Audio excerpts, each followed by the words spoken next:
अंबरनाथ शहरातील अनेक रस्त्यांना खड्ड्यांचं ग्रहण लागलंय. त्यातच शहराच्या पूर्व आणि पश्चिम भागांना जोडणाऱ्या उड्डाणपुलावरील खड्ड्यांमुळे वाहन चालकांचे अक्षरशः हाल होतात. रोजच्या प्रवासात नागरिकांना जीव मुठीत धरून प्रवास करावा लागतोय.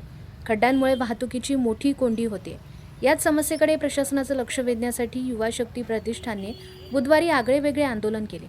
रस्त्यावरील खड्ड्यांमध्ये बसून कार्यकर्त्यांनी प्रशासनाच्या निष्क्रियतेचा निषेध केला. युवा शक्ती प्रतिष्ठानचे संस्थापक अशोक सिनिरप्पा आणि अध्यक्ष प्रकाश नलावडे यांच्या नेतृत्वाखाली हे आंदोलन करण्यात आलं. शहरातील प्रमुख रस्त्यांवरील सर्व खड्डे तातडीने बुजवावेत अशी मागणी आंदोलकांनी केली.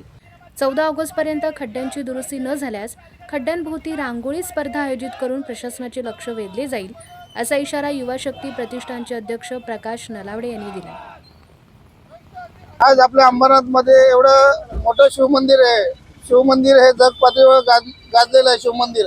आणि श्रावण महिना एवढा पवित्र महिना सुरू झालेला असून हा महिन्यात फक्त नगरपालिका बॅनरमध्ये ॲडव्हर्टायझिंग करते, लोकांना स्वागत करते. आणि स्वागत एवढं बेकार खराब रस्त्यापासून त्यांनी स्वागत केलंय.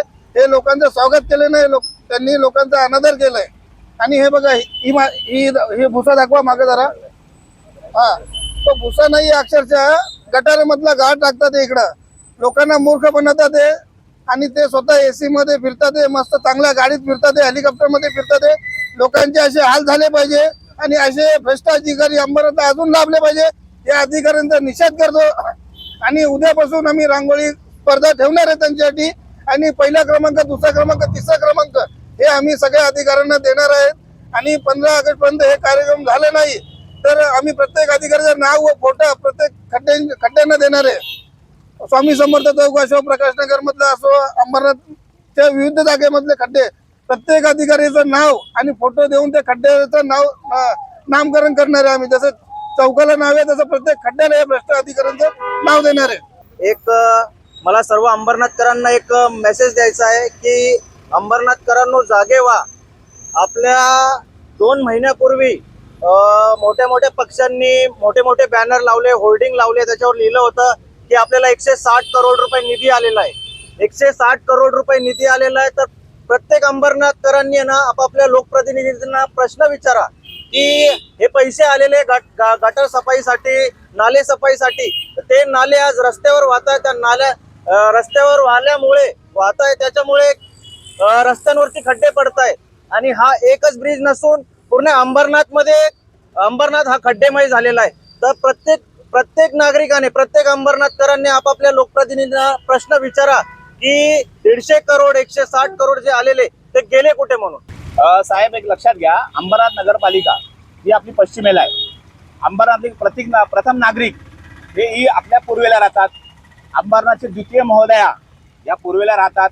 अंबरनाथचे तृतीय महोदय हे पूर्वेला राहतात. आणि सर्व मॅक्झिमम नगरसेवक हे पूर्वेला राहतात. पूर्वेवरून पश्चिमेला नगरपालिकेत जात असताना तुमच्या मिनिट्स असतील, मिटिंग्स असतील, यासाठी तुम्हाला ह्याच रस्त्याने जायचंय ना. मग तुम्ही काय हेलिकॉप्टरने जाता काय? आणि ते हेलिकॉप्टर हेलिपॅड नगरपालिकेवर टाकल्यामुळे ते काल जे हेलिकॉप्टर नगरपालिका गळत होती, त्या हेलिकॉप्टरमुळे गळत होती का? मग तुम्ही हेलिकॉप्टर जाता का तुम्ही? कारण हे रस्ते दिसत नाही का तुम्हाला? बरं, ठीक आहे. तुम्ही लोक बोलता की आम्ही विकासाच्या दृष्टीने आम्ही विचार करून आम्ही सर्व एकत्रितपणे काम करतोय, त्याच्यामुळे विरोधी पक्षाची तर गरज नाहीये. अरे, विरोधी पक्ष जर का तुमच्याकडे आवाज उचलत नाहीये, मग तुम्हाला हे प्रश्न दिसत नाहीये? लोकांच्या मरणाची वाट बघणार का तुम्ही? आज महाराष्ट्रामध्ये खड्ड्यामध्ये पडून अनेक विद्यार्थी, महिला, वयस्कर यांचा मृत्यू होतोय. गाडीत पडून लोकांचा मृत्यू होतोय, तरी तुम्हाला जागा येत नाहीत. जागा कधी येणार? मेणबत्त्या लावल्यावर. आम्ही यांना अल्टिमेटम दिला होता की जर का तुम्ही हे खड्डे भरले नाही तर आम्ही पुन्हा आंदोलन करू. त्याच्यामुळे आता आम्ही झेंडूबाम हे नागरिकांसाठी आहे, कारण अधिकाऱ्यांना त्याची गरज नाही. तर अधिकारी हेलिकॉप्टर मध्ये फिरतायत ना, दिल्लीला गेलेले आहेत. आणि लक्षात घ्या की हा जो आंदोलन इथं थांबणार नाहीये. 14 ऑगस्ट पर्यंत अंबरनाथमध्ये जेवढे खड्डे आहेत, रांगोळी स्पर्धा आम्ही लावणार आहोत आमच्या प्रतिष्ठानावर सगळ्या पक्षाच्या मार्फत. त्याच्यानंतर 15 ऑगस्टला बबलू भाऊ व अशोक भाऊ यांच्या नेतृत्वाखाली आम्ही भ्रष्ट अधिकारी हटाव या मोहिमेसाठी उपोषणला बसणार आहोत.